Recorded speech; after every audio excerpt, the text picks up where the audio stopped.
The scientific attitude toward man is moving continuously from the obvious toward the subtle.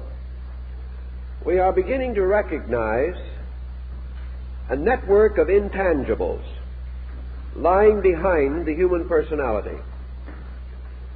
25 years ago, the world was sharply divided between those who saw in man merely a highly perfected machine and those clinging to the spiritual foundations of our culture and resting their case upon the reality of the human spirit and soul. The interval between these two groups is only now beginning to be bridged. Working largely from the Aristotelian position of man's outer life, thoughtful individuals and learned orders and groups seeking to unfold and advance basic human culture are recognizing the mysterious background which lies behind the obvious conduct of the individual. We are now therefore developing a very common psychological problem, namely wonder about mystery. And whereas not long ago we were certain of everything, now that mystery comes into the picture, we are uncertain of almost everything. In this uncertainty, our psychological schools have divided and further divided until we can no longer find any common terminology with reasonable precision defining their various attitudes. This probing into the source of things makes it convenient also to re-examine ancient forms of knowledge. And whereas 50 years ago mythology, fable, legend belonged only to certain art or culture groups, we are now examining it to discover, if we can, other keys to the internal life of the individual. Along the same line, we are beginning to be aware of the workings of ancient sciences.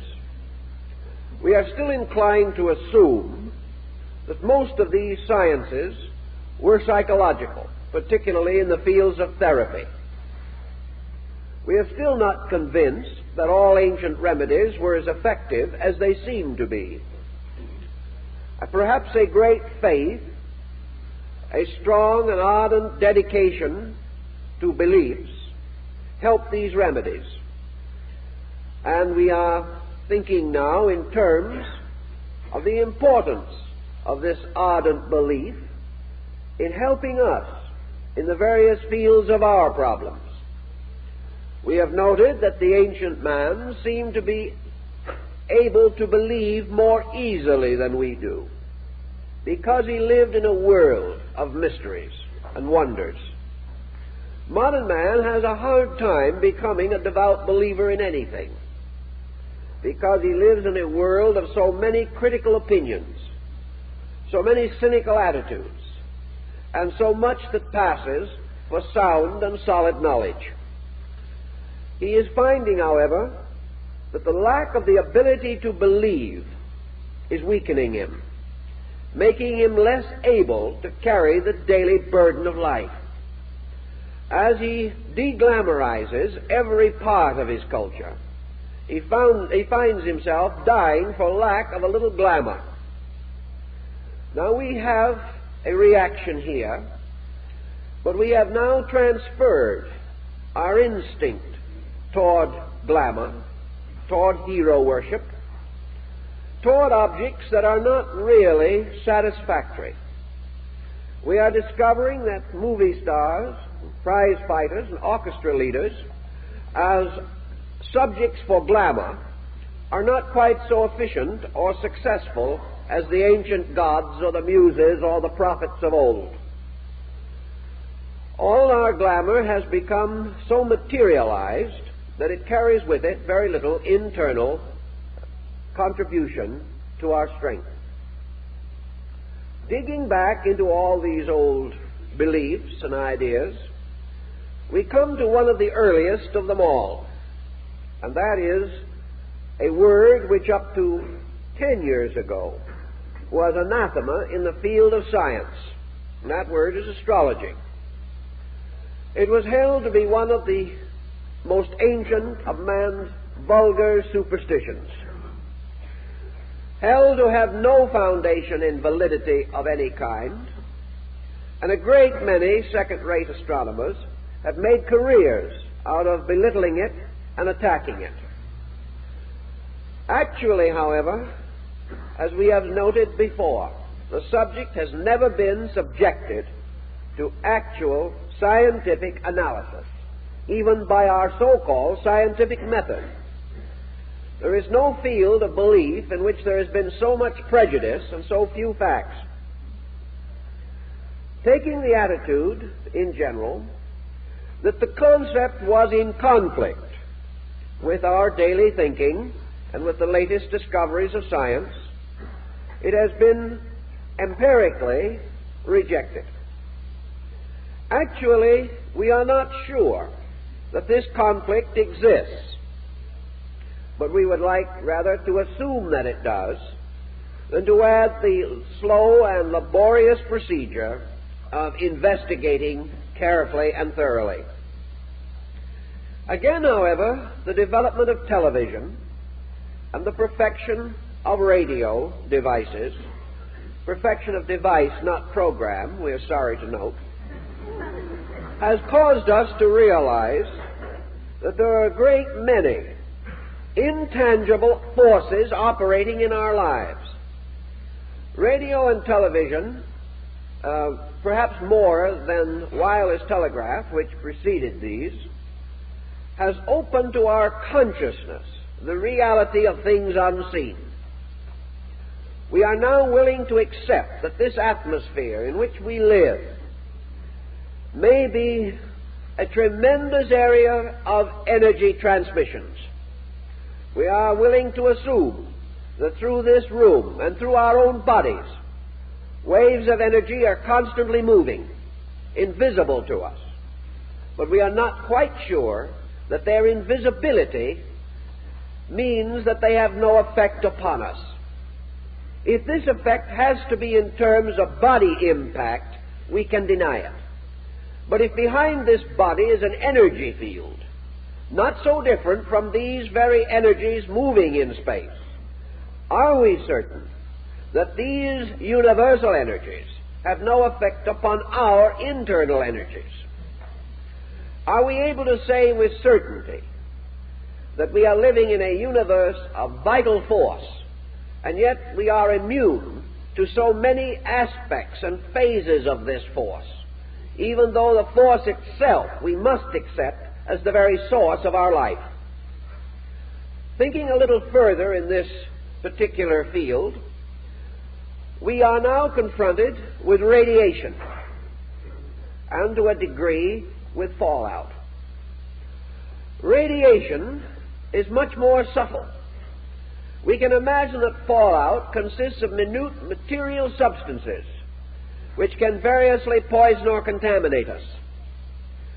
But in terms of radiation, we are again in the presence of an invisible energy, and yet we are now convinced that this energy can kill, that it does affect us. And studies of the universal spectrums of various parts of cosmos and space now indicate that radiation is pouring in upon us in many, many ways. Not long ago, a scientist pointed out that we are continuously in a field of radiation that is actually more dangerous than the atomic bomb. This field of radiation, coming to us from the sun and from other parts of space, would have destroyed us utterly had we not gradually, over millions of years, adapted ourselves to this kind of energy, so that we are living in a field of death living because we have adapted ourselves to death and have come to survive its immediate consequences. With this type of thinking, therefore, the possibility that man lives in a world of energies is not nearly as mysterious as it used to be, or as difficult to accept. Nearly always, and this is true of all sciences, we have to break through old superstitions and unfounded interpretations in order to come to the substance of a thing. But let us not imagine for a moment that the stargazers of old were unique in their ability to befuddle their own subject. Today, in practically every branch of learning, the greatest menace is the expert. This individual is so set in his own ideas and so certain of his own methods that for every fact we discover, we add at least 3 or 4 new superstitions for our memory to struggle with.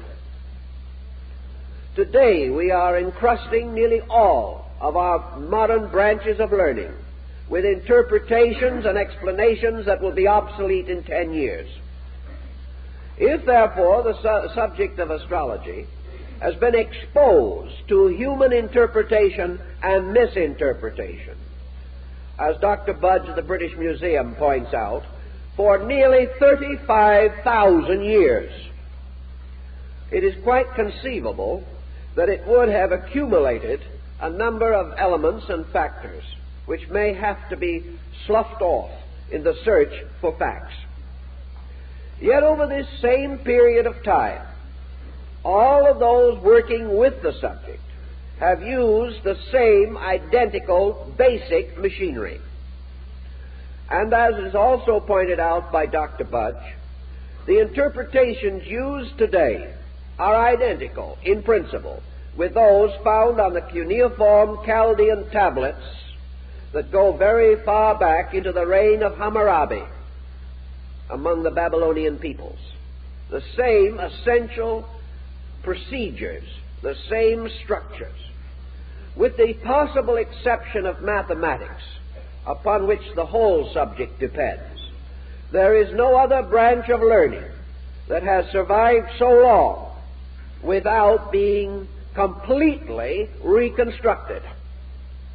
It might therefore seem possible that there was certain validity that is unchanging, moving under the surface of the various national systems of divination which we have now come to regard as pseudo-sciences and to consider as hardly worth scientific thought.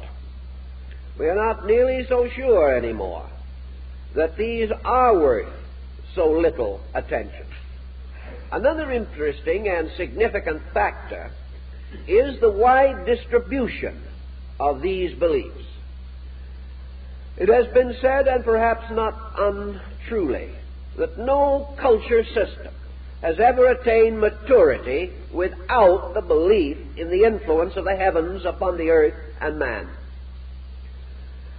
India, China, Persia, Greece, Egypt, practically every great culture that we have known has held this belief. And up to the last 500 years, it has been for the most part held with esteem. And it was certainly regarded most affectionately by the great astronomers of Europe, to whom we are indebted for our new, emancipated astronomical theories. I refer to men like Kepler, Galileo, Copernicus, Brahe. These men, who were themselves the great patron saints of modern astronomical knowledge, they were all astrologers, including Kepler. This concept means that a thoughtful mind can also accept this idea. Perhaps it was lost to us with the rise of the great 19th century materialistic system. It could not then be fitted in, because man could not, under the dictum of science, believe what he could not see or accept what could not be demonstrated in a laboratory.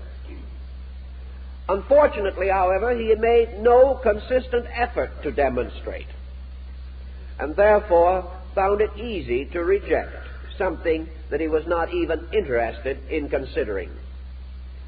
Again, perhaps, the tremendous competition in the mind of man between antiquity and the modern world, the reluctance that we have to assume that other peoples or other ages have had knowledge that was important.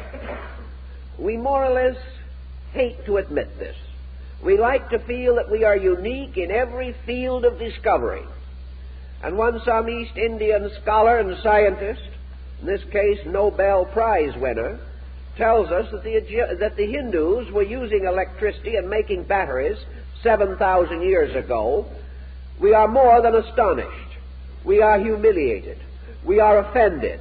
It is a personal grievance. And the first thing we must do is to prove that it is not true. It is to us more important to disprove these things than to investigate them. A small opening has been made in this wall of attitude on the level of medicine. Here we observe more and more expeditions going out into the field to study primitive medicine among aboriginal, savage peoples. And from some groups and tribes that are still, or up to recently have been, headhunters, we have made important medical discoveries. We have learned of herbs and simples, of various materials used to combat specific ailments. And out of the primitive lore of the medicine man, the voodoo doctor, and the juju magician, we are gaining information that will help Americans to live longer.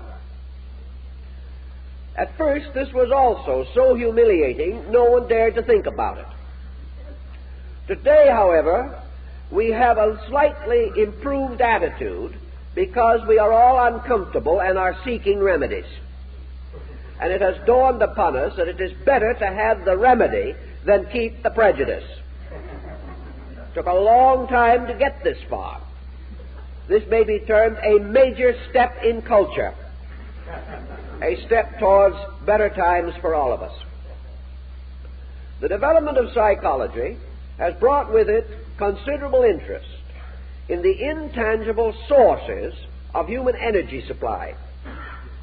It has caused us to become aware of this dream life behind the individual and the classification, as we have advanced it, of the various forms of phenomena emerging from man or moving through man has increased our respect for the mysterious plus X in the root of man. At one time we were certain that this selfhood in man was nothing more or less than the byproduct of irritation in the cerebral processes, that the individual, becoming mad enough, became a person. We are not quite certain of this anymore either. We are beginning to think more and more in terms of the person living in the body. And we have suddenly come to the realization that an unseen, invisible, immeasurable quantity, which we call self in man, is responsible not only for his actions, but for this vast and wonderful conglomeration of attainments which we call the modern way of life. We are suddenly realizing that the skyscraper, that the atomic projectile, the airplane, all of these things emerge from something scientifically beyond access. That from man, as an invisible core, something not to be weighed or analyzed chemically, there is flowing constantly streams of inspiration, intuition, knowledge, thought, reason, and ingenuity, which pay off in terms of immense discoveries, tremendous conveniences, and innumerable inconveniences. Whatever this is in man is not an unmixed blessing. It is capable not only of making a tremendous contribution, but of gradually transforming man into the problem child of history. With this gradually increasing respect for invisibles, science must ultimately turn its attention to new levels of demonstration. It must discover new sciences of itself, or restore them out of the past, by means of which it can approach reasonably, rationally, and so far as is possible scientifically, the mystery of the invisible at the root of all visible things in nature. Until it achieves this, it can never move from the sphere of effects to the world of causes. And all effects are suspended from adequate causes in nature. We like to think, of course, that visible effects are practical and invisible causes are impractical. Yet how shall we say that that is impractical, which, though unseen, becomes the power behind all practical works and labors? It is like some mysterious moral force, like man's urge to love. We cannot define it, we cannot explain it, but whatever good we have in our world has come from it. And the failure of this is the most dismal failure that can occur within the structure of human life. So we have these intangibles, and we must approach them scientifically. We must have something more than a grand admiration.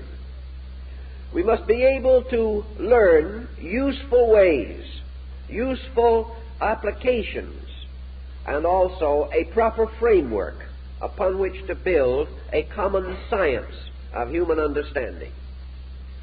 Going back, therefore, to this rejected field of what we might almost call astrophysics, we are astonished to find a carefully organized field of symbols, of emblems and figures, of processes and formulas that have come down from the past. It would be astonishing indeed if so many thoughtful persons over so many thousands of years should have been completely addicted to a chimera. It is almost incredible that we could have so scientifically organized imagination. And at the same time, all things have to be tested by their utilities. And it is hard also to imagine that something which had no foundation in fact and was merely a flight of imagination could possibly have sustained itself so long in common admiration, nor could it have vindicated itself as frequently as it has done by the accuracy of its methods and pronouncements. Thus we are in the presence of something, and in the study of ourselves we discover that these ancient peoples evolved a very comprehensive idea. We do not have to accept it, but I think it is time for us to examine it and try to discover, if possible, whether we are in the presence of a valuable key. Certainly these people taught, these old stargazers taught thousands of years ago, that what we call the empty air around us is actually a kind of channel through which energy is continuously moving. They taught us this while for the most part we had the dimmest concept of the meaning of energy. They believed, and in practice still apply the belief, that man is in the midst of an immense complex of forces, and that in some mysterious way these forces converge upon his internal life, and that from this convergence there are modifications in his nature and temperament, by means of which his outer life is also conditioned. Perhaps one of the simplest ways of trying to understand this is by the recognition of certain common, observable phenomena. Most persons are aware of the old family almanac, which was of the greatest meaning and significance to our farmer ancestors. The farmer secured his annual almanac with religious devotion and dedication. Back in the beginning of our national life, Benjamin Franklin printed the almanac, and George Washington bought it in order to use it in the maintenance of his plantation. Men like Washington and Jefferson and Hamilton would not for a moment have thought that it was possible to maintain a farm without an almanac. Now, this almanac contained a quantity of astronomically and astrologically calculated information relating to planting, relating to the harvesting, and of course also to the general climatic condition of the year. Some of you probably have known farming people, perhaps were raised on farms yourselves, and it would be quite obvious that a shrewd and canny farmer, and farmers are not foolish, would not have for years depended upon these almanacs for the regulation of his planting and protection against sudden inclemency of weather unless he had justified to himself that it worked. These people were shrewd. They were not even wasting 5 cents on an almanac unless it meant something. And they certainly would not follow it long if the result was the loss of their crops.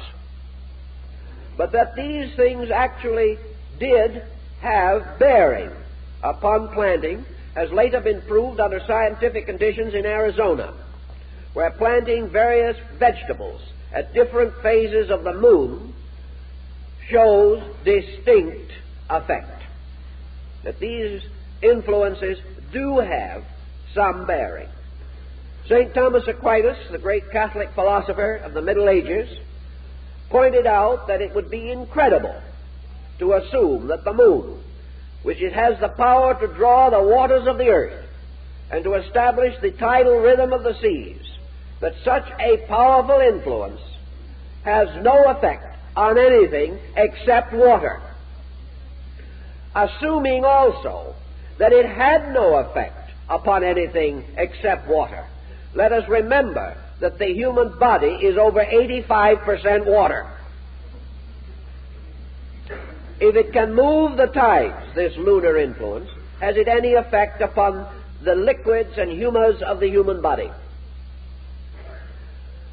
Studying tree rings, we observe distinctly the cycles of sunspot maxima in the tree.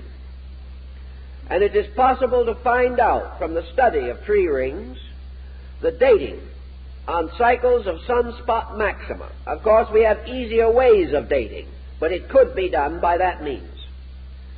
Is it conceivable, therefore, that a force which will leave a continuous and almost indestructible record of itself within the heavy woody fiber of a tree, that this has no effect on anything else?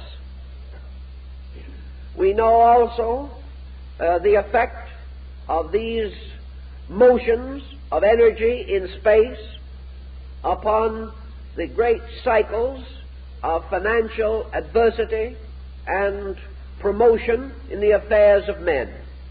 It has been noted for years that the stock exchange, both the one in England and the one in the United States, the principal stock exchanges, all can be graphed according to planetary and luminary cycles. Now, even if we wish to assume that the planets have no effect upon man and only on the stock exchange, can you imagine anyone who is not affected, directly or indirectly? Whenever we come to this recognition, we must come also into the realization of the interdependence of living things. And we must realize that anything or any force which can change the fur on rabbits or can result in the development of these tree ring circles must influence profoundly the interior energies of something. It is difficult to assume that all this influence is merely from the outside. We are not able at any moment to check this influence. But after a period of years, we perceive it. And we are suddenly aware of a very subtle form of energy, modifying the conditions under which we exist. The Greeks held to this concept also, and Plato's great cyclic year, and his various periods of alternating fertility and sterility, by means of which the cultures of humanity are so profoundly affected. These observations remain true.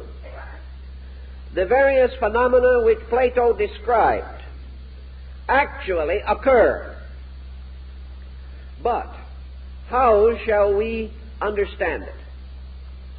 Not having a better explanation, is it conceivable that he could have been right, as he was in so many things? Could a man whose knowledge of politics, government, human philosophy, and religion be as profound as it was, and have survived so long to our admiration, been completely naive in something else of equal importance? It is hard to imagine that he could have been. And certainly we have no right to take it for granted. We must therefore at least make honest investigation.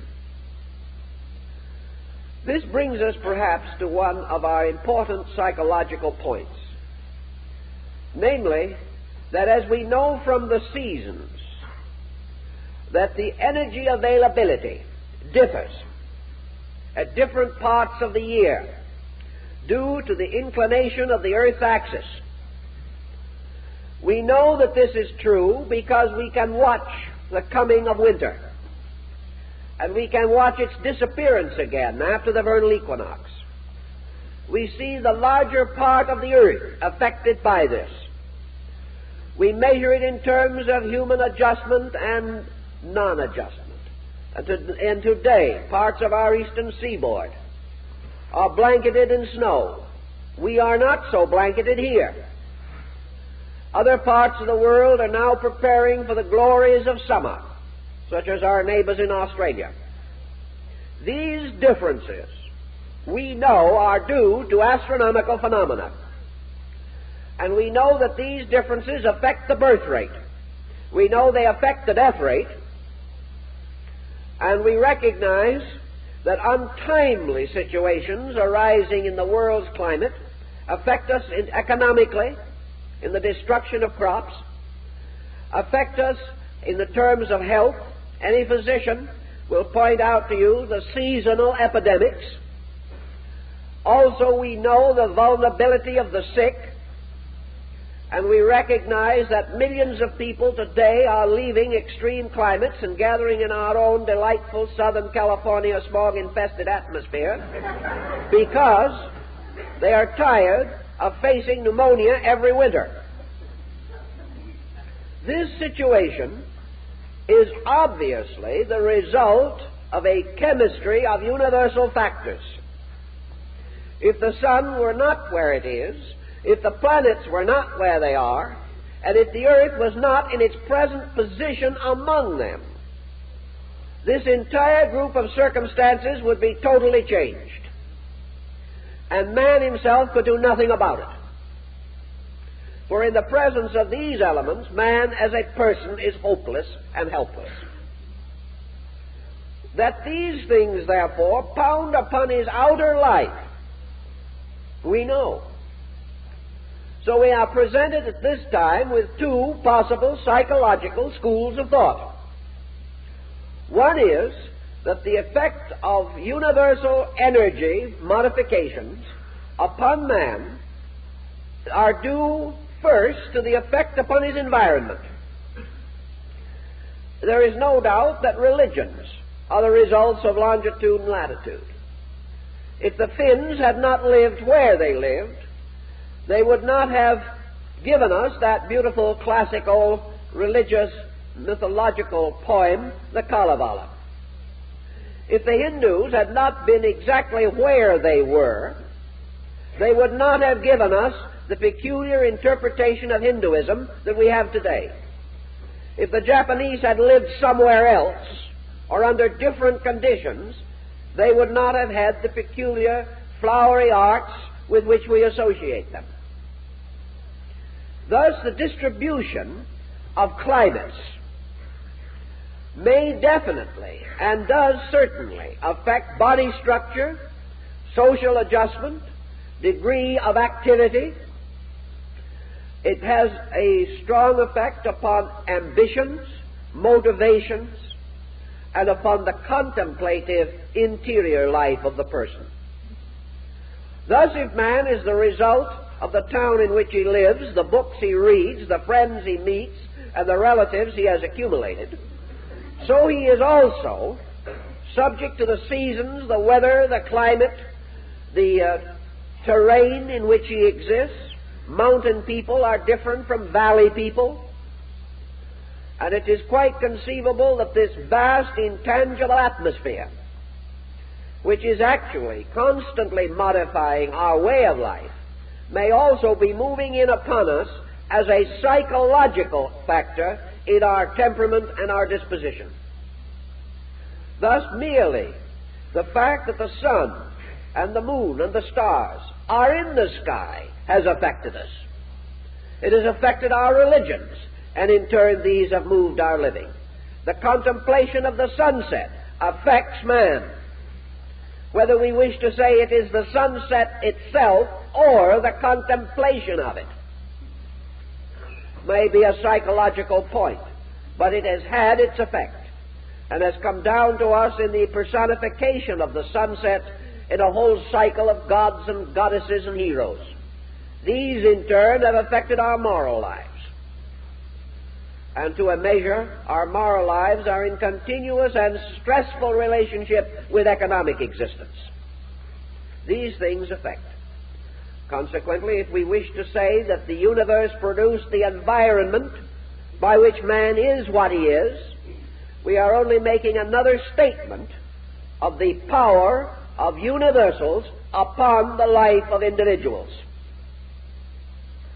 Now we know that man's actual existence, along with the existence of everything else that does exist, is due to participation in a life principle, that through man constantly something electric, magnetic, some strange life fluid essence pours and flows continuously. That in this essence also man has his existence, in the light and the air and space around him. For every part of himself that is tied to the earth, there are countless parts tied to space. We have become so accustomed to watch our feet and think of the solid earth beneath as a symbol of all reality, that we have forgotten that were we and are we separated from the space energies by which life is maintained, we will simply and do simply pitch forward upon the earth dead. Thus our lives come to us out of life itself. And how shall we observe or assume that life reaches us? Are we to follow with the ancients that believe that the life of man really originates in the living spiritual being that ensouls the planet? Or are we willing or more inclined to assume that it arises from the tremendous energy fields in which this planet floats, suspended itself by one of the greatest mysteries of energy and motion? Thus assuming, and we must assume, we have no choice, that our energies, by which we can lift a hand, read a book, take a step, that these energies are invisible but absolutely real, and that without these energies we have no achievement, no existence possible. We have the telephone, we have the instrument on the wall or on our desk, We know that it is tied with a mass of wires and a network of stations and substations to phones all over the world. Yet if the current that moves within these wires and carries the message ceases, the telephone ceases to be important, although its physical structure remains undisturbed.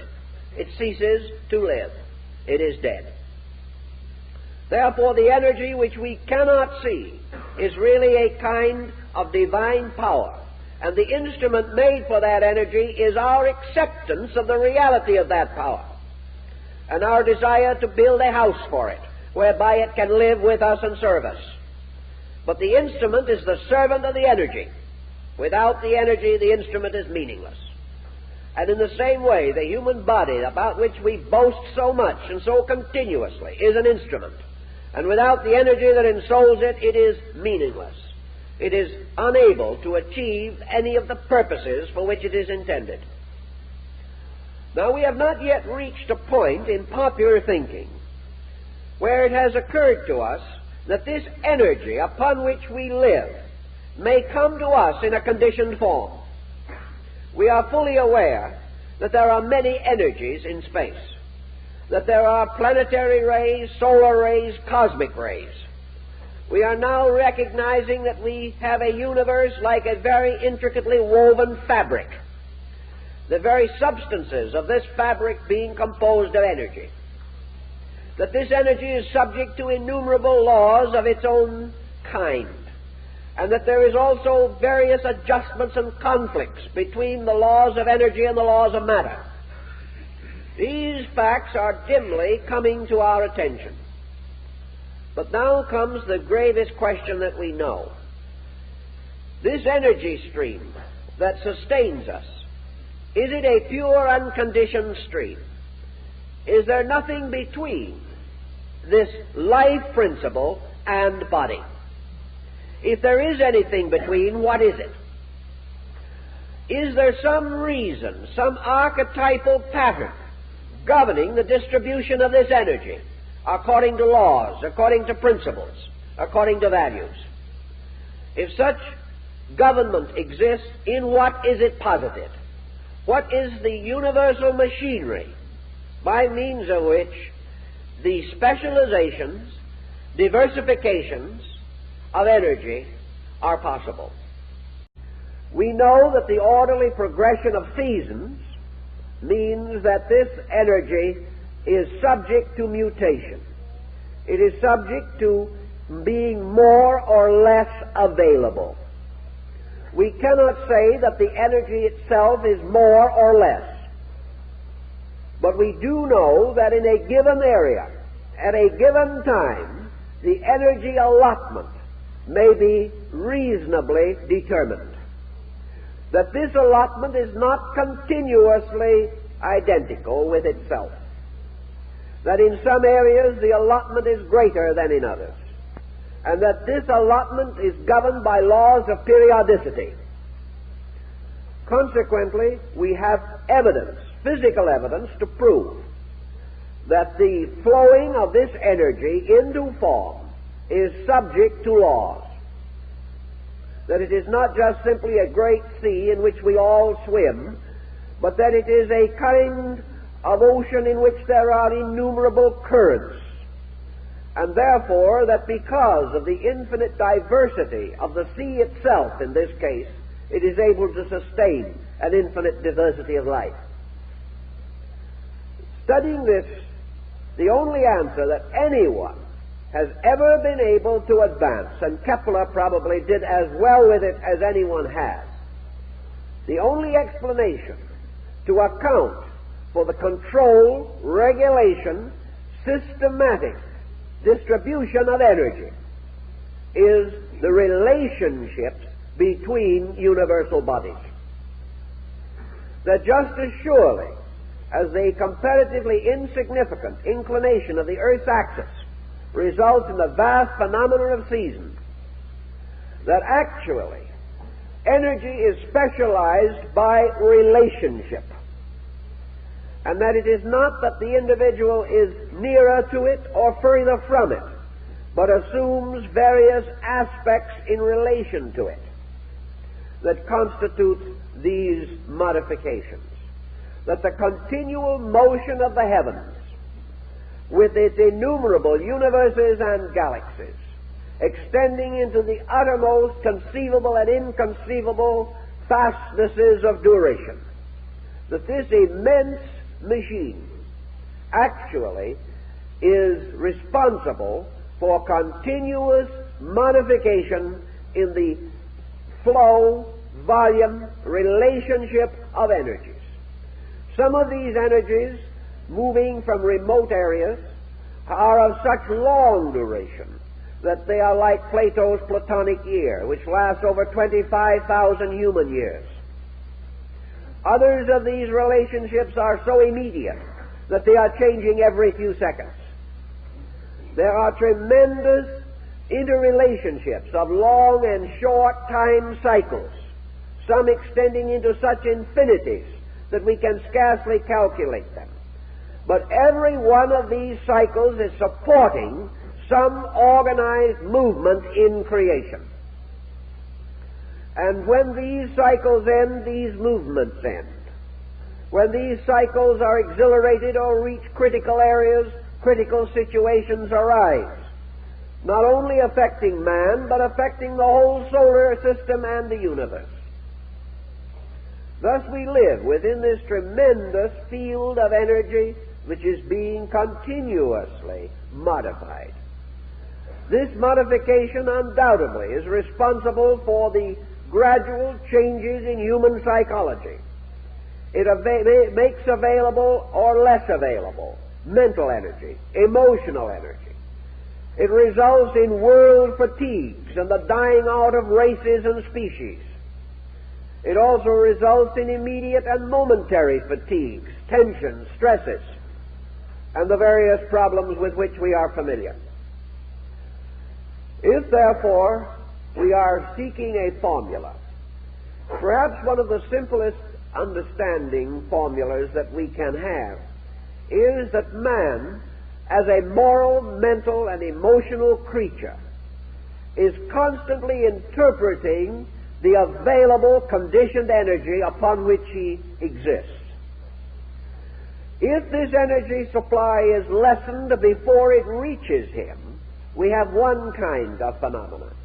If man, through his own development, structural or psychological, becomes resistant or inconsistent with energy which has reached him, therefore does not permit it to move through him in its proper causes and channels, we have another kind of modification. So man is suspended between a moving universe, and all motion results in qualitative modification. Everything that moves changes. And because the universe is infinite motion, infinitely extended, so every moment of the universe is different. Man living within this constant difference experiences one of the first dilemmas, namely that he cannot understand such motion. Therefore, through his ignorance and failure to respond, he does not keep pace with the motion of energy. As the interval between his own motion and that of energy increases, he comes into conflict with the very life principles upon which he depends for existence. Such conflict may well lie beneath the entire problem of human adjustment, physical and metaphysical.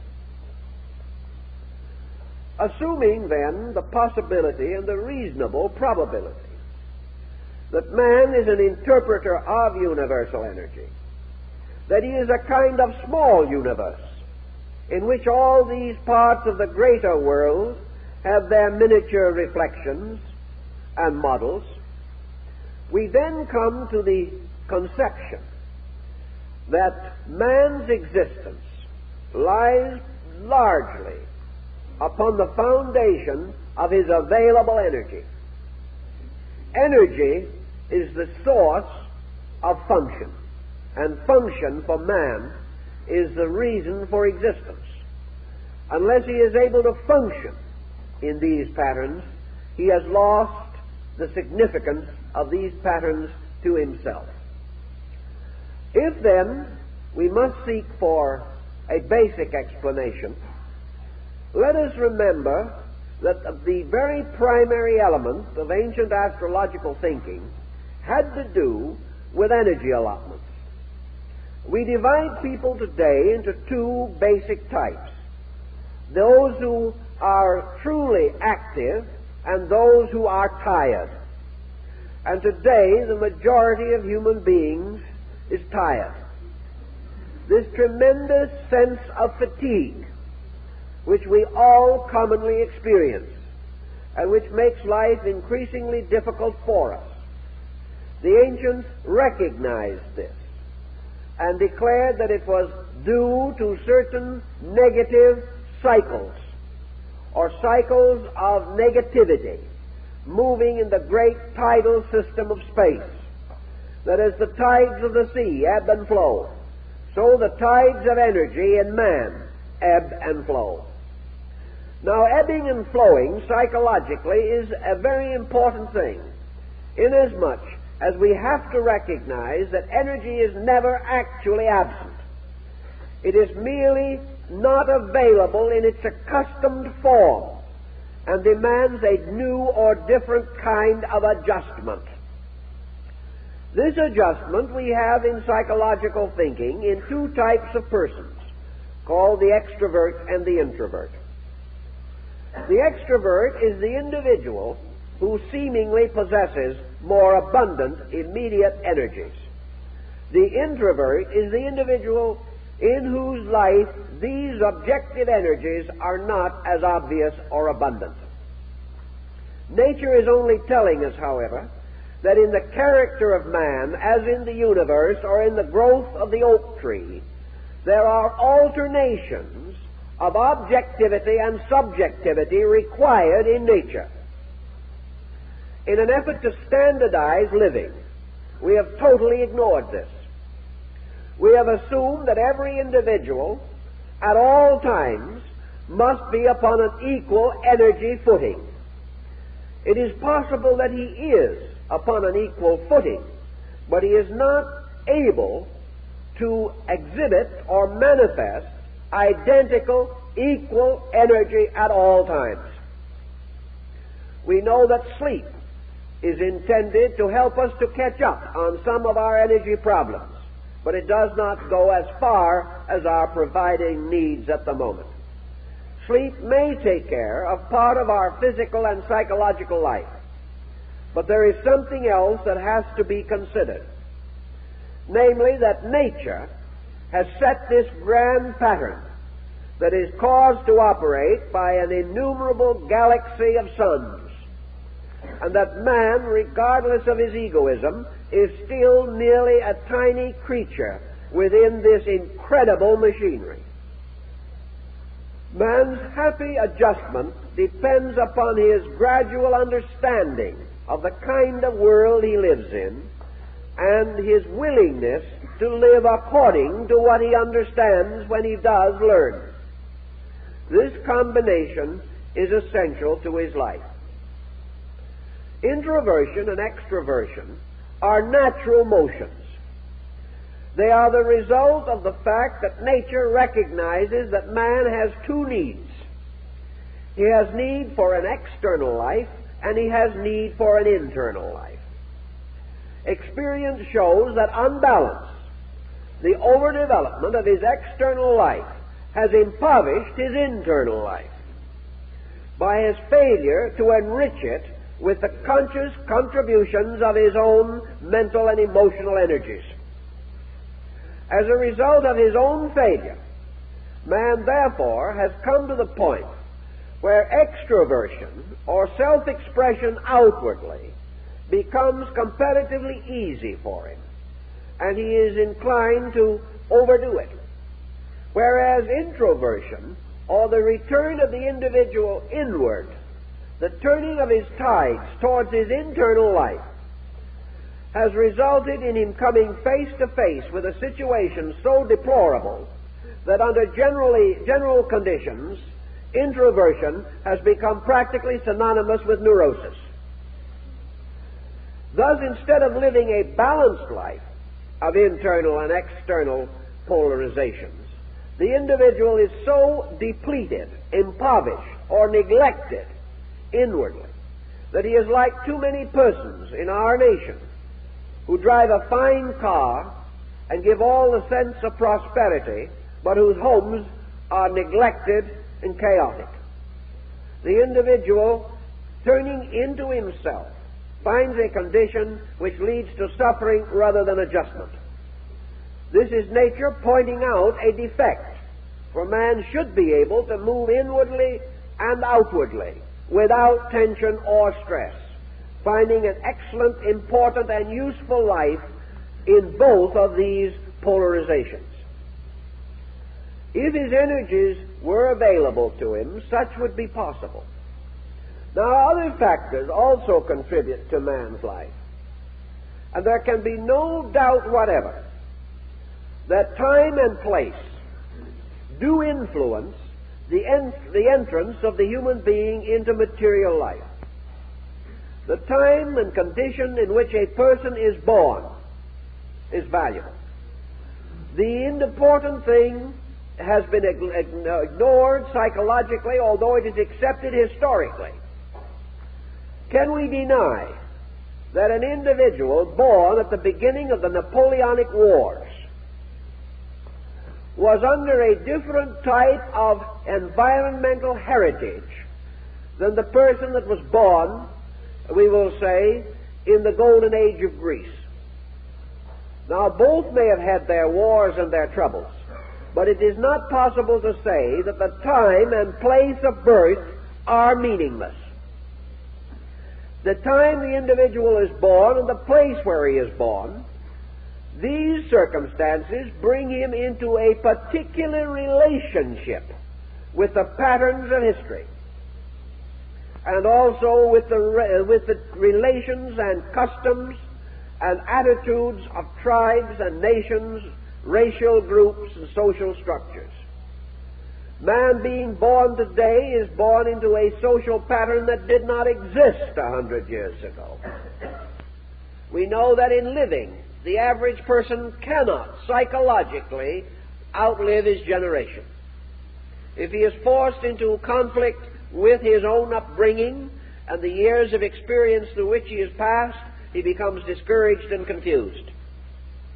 Psychology makes a great deal of heredity. Astrology simply states that man's universal heredity is derived from his relationship to universal energy fields. Also, that the peculiar circumstance of his birth is a relationship between energy in the field of space and the energy of the individual himself. Therefore, there is a time to be born and a time to die. And these things are within chemical fields of relationships, which are exact and inevitable in nature. By means of such laws and principles, not only is universal machinery maintained, but also universal ethics.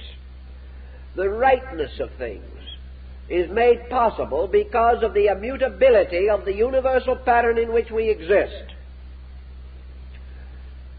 Also, in studying their nativities of persons in ancient times, the old stargazers studied, first of all, the individual's personality. The personality is that part of us which we exhibit to others. This personality is the container, the vessel, into which energies will be poured.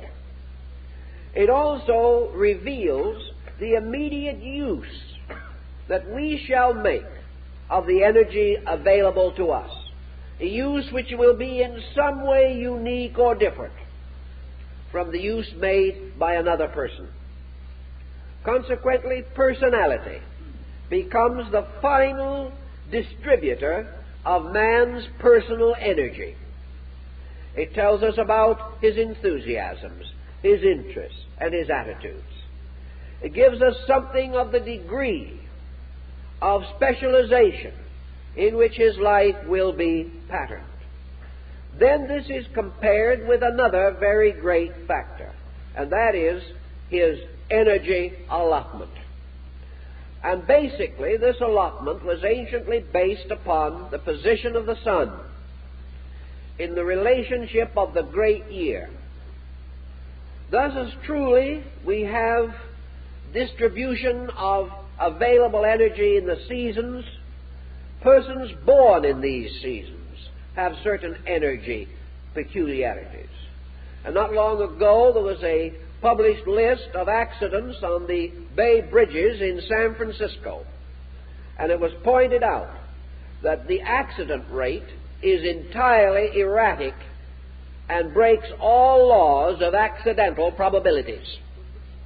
Instead of these accidents occurring according to a patternless sequence, these accidents are highly patterned. And by the study of them, it becomes immediately obvious that the accident is not an accident, that it is based upon certain energy problems, that the individual at the wheel is much more likely to go to sleep and have an accident, or is much more likely to have slow reflexes and have an accident. All these things are determined apparently by energy allotments. Thus, the sun to the ancient was the symbol of man's energy allotment, its relationship to him, its effect upon him, and the bridge between the sun in the heaven and the source of life light in man. This bridge was always regarded as the nativity, the symbol, the horoscope, the sign by means of which certain actual calculations of the availability of energy resources could be made.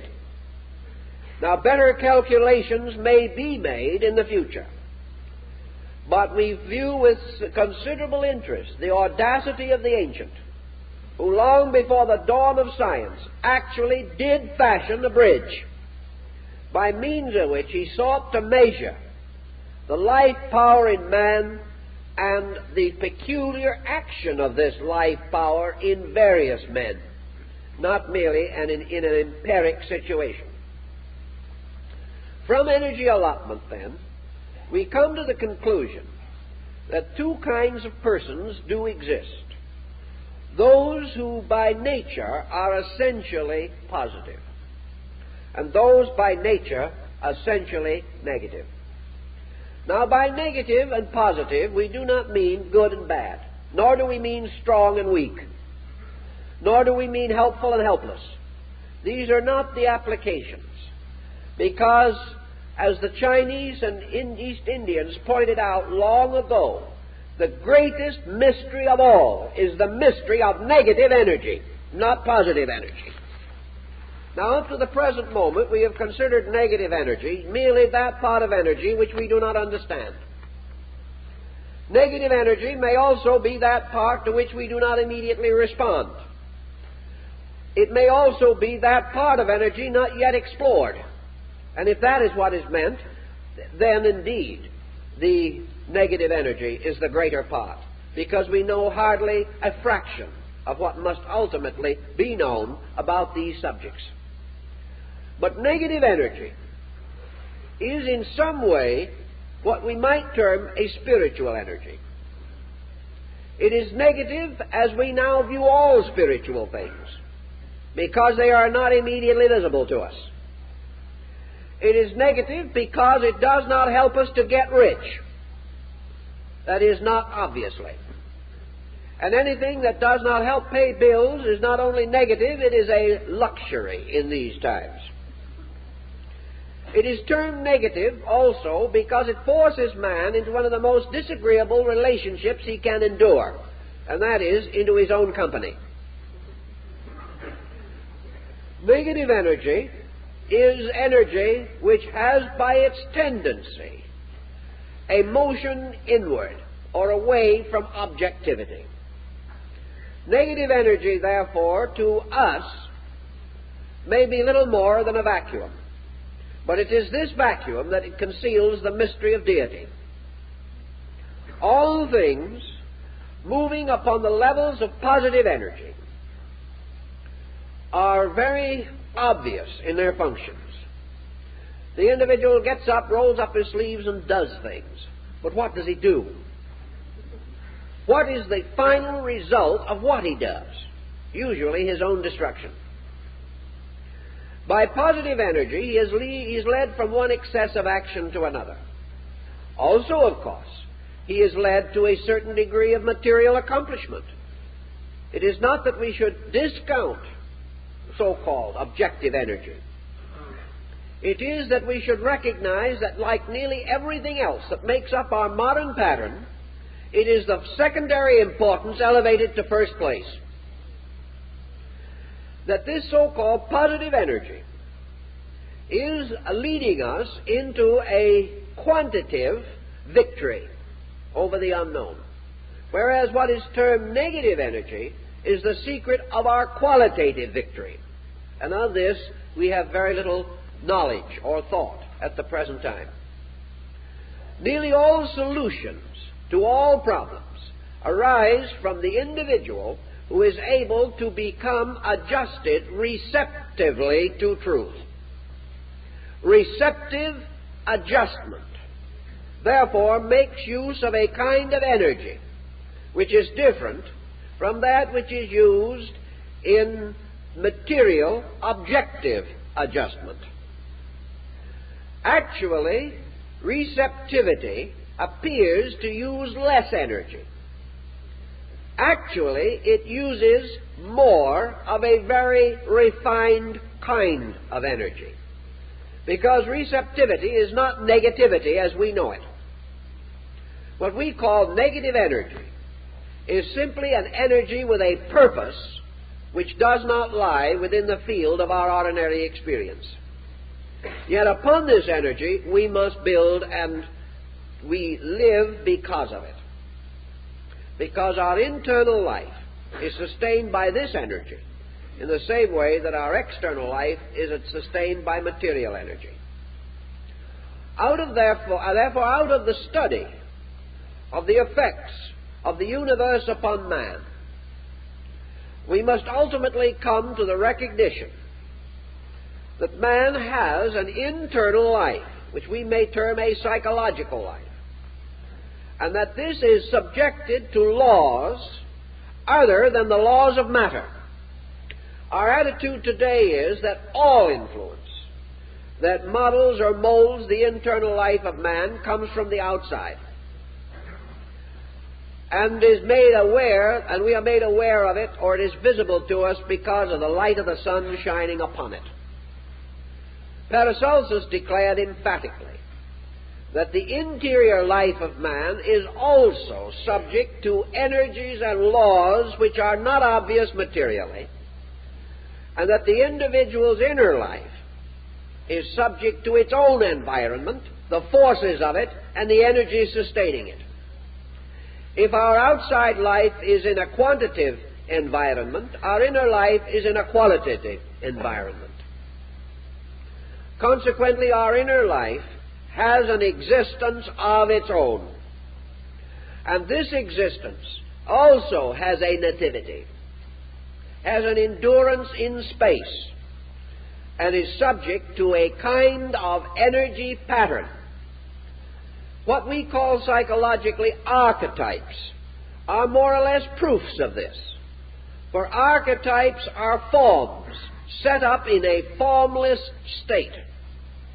They are kinds of entities which are not materially available to us, yet they become the actual motivating symbolic energy powers by which conduct can be and is modified. Thus, in astrology, the ancients were firmly convinced that man possessed an internal being, and that this internal being was subject to laws that must be discovered, and that these laws are not just the laws of material existence, but are laws relating to the controlled direction of electrical and magnetic phenomena. That the spiritual life of man operates in a field of energy, just exactly as the material life of man operates in a field of phenomena. That we must understand this energy, and must most of all adjust to it. The inner life of man has a normal or an abnormal adjustment with its own energy fields. When the inner life of man is completely the result of the pressure from the lower outer life of man, then this inner life is imprisoned, locked within a situation for which it was not intended. There was never a time in nature when nature intended the lesser to govern the greater. There was never a time in the constitution of man when it was assumed that the outer life of man could satisfactorily regulate his inner life. In every instance, the inner life must regulate the outer. Authority must be vested in that which is superior. When, therefore, the outer life of man, affecting the internal life, makes it difficult or impossible for the psychic field to operate normally in manifestation in this world, we have a psychotic. We have a false situation whenever we try to force that which is less upon that which is intrinsically more. Also in this situation, we have the continual fact of the need for the psychic life of man to keep the laws of the psychic life of the universe. Man who breaks the material laws of nature is punished physically. When man's entity or selfhood comes out of adjustment with universal energy, he is punished inwardly or metaphysically. He is punished by a series of invisible ailments that are as dangerous to him as physical ailments are to the body. Paracelsus pointed out that every ailment known to the body has its equivalent in the psychic field of man, and that it is just as easy for the individual to be sick psychically as it is physically. But he did not affirm, and neither did the other ancients, that all psychic sickness arises from the personality. He assumed that psychic sickness arises from psychic disobedience, in the same way that physical sickness results from physical disobedience. And psychic disobedience is in harmony between the energy field of man and the great universal field which must nourish it. Inharmony of this kind may and does arise from several possible causes. The most common cause would be paralleling that of physical ailments, namely, that the individual's psychic field is unable to form a natural, proper adjustment with its own source of nutrition. That wherever this occurs, you have psychic stress. And wherever this occurs, you have something else that causes it. And the thing that causes it would be the equivalent of egoism or egotism. The individual who stands against the law, the individual who believes or thinks that he does not have to obey, the individual who takes an attitude of aggressive egoism in forcing his own concepts upon nature. His punishment for his arrogance is exactly what occurred to the builders of the Tower of Babel. As most ancient physicians and some schools of modern medicine point out, the greatest single cause of sickness is obstruction, that by means of which natural function is impaired. Bodily obstruction due to tension will impair body function and reduce health. Psychic tension, in the form of psychic stress, interferes with the distribution of energy on the psychic plane and makes possible the development of psychic ailments. If then the problem of the great cyclic year is taken into consideration, man must not only keep the laws of nature to exist but he must also keep the laws of soul if he is going to exist. The laws of nature.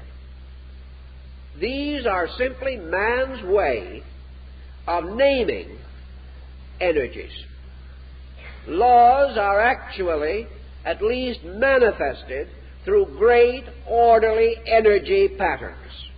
Wherever there is disobedience, it means that we have broken relationship with energy.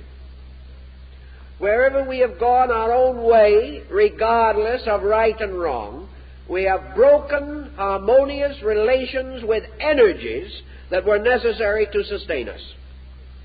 And the ill result of our poor conduct is due to the amount of energy that is cut off.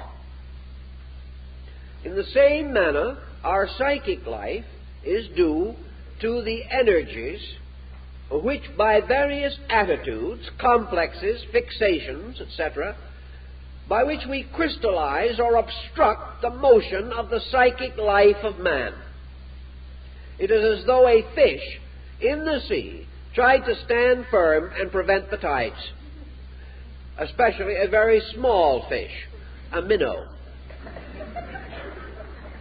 This particular type of disobedience is ridiculous and is only possible because man does not understand. If he ever saw the facts, he would not be so foolish.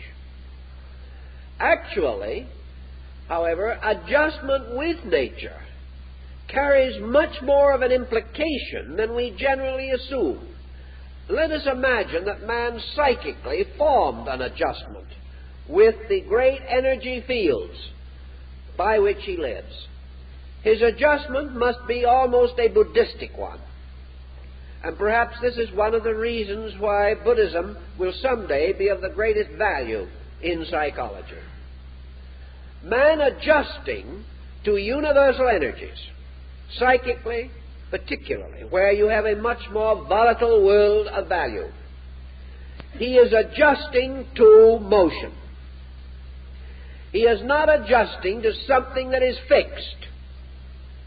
He is not adjusting to a point where he has once adjusted, it will always be so. He is adjusting to something that is never twice the same. He is adjusting to something that is itself pure motion. Consequently, his adjustment cannot be a mental one, because the mind's thoughts cannot move that rapidly. It cannot be an emotional one, because his emotional climate cannot change so quickly. His adjustment must be one, then, of total acceptance of motion. Or everything which impedes motion or impairs it must cease in his own psychic field. And unless it does, he will continuously be subject to pressure. Now, such an adjustment is not negation. It is the most difficult of all possible attainments, because it means that the individual must be integrated in constant motion. He cannot merely lie back and float. He must function in motion. He must recognize that out of a moving core within himself, continually adjusting more completely to the energy patterns of space, he is unfolding, he is growing, he is moving with qualitative as well as quantitative motion. To achieve this is a very high end in learning and knowledge. And before he can achieve it, he must recognize the need of it. He must recognize, therefore, that the universe is constantly impelling him to subjective adjustment, is penalizing him for having a certain crystallization within his psychic life, by means of which his physical life is damaged and the unfoldment of his internal life is frustrated. To move with these energies, to be able to use them, requires a greater knowledge of them and their attributes, their qualities, and their keywords. And the ancient fashioned a simple little design on a piece of paper, which he called a horoscope, and in which he set forth in an elementary and rudimentary manner, it is true, the pattern of man's most immediate adjustment situation. He was convinced in his old days that this pattern was valid, that it was the only form of learning known to man in which his personal relationship with the universe was revealed. That it was no longer a grand relationship, but an intimate one, in which the universe moving into man and through man, and man moving into the universe and through the universe, that these twofold procedures could be analyzed, classified, studied, and with sufficient pains and effort, the entire subject could be broken open and made available to the individual. On this line of thinking, then, I believe there is more work to be done, more work that should be done as soon as possible, in order that we can finally get at the subjective person, not merely as he is reflected through body, but as he exists in his own nature, and will begin to emphasize the importance of working directly upon this subjective being by the great disciplines of philosophy and religion, rather than to depend entirely upon reflex action from the external life. We are working in a clumsy manner. We are trying. We are much further than we were 50 years ago. But we still have a long way to go. And it would be nice to feel that everyone essentially interested will do all they can to encourage this research and not fall into the ancient pattern of pronouncing these things impossible or improbable.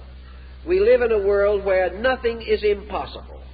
And the great thing that must be made possible is human adjustment. And until that is achieved, there will be no solution to the common disasters under which we must mutually suffer. It is our own final adjustment with this great clock of space, with its countless intermingling values, that gives us our hope of ultimate security and peace. Time's up.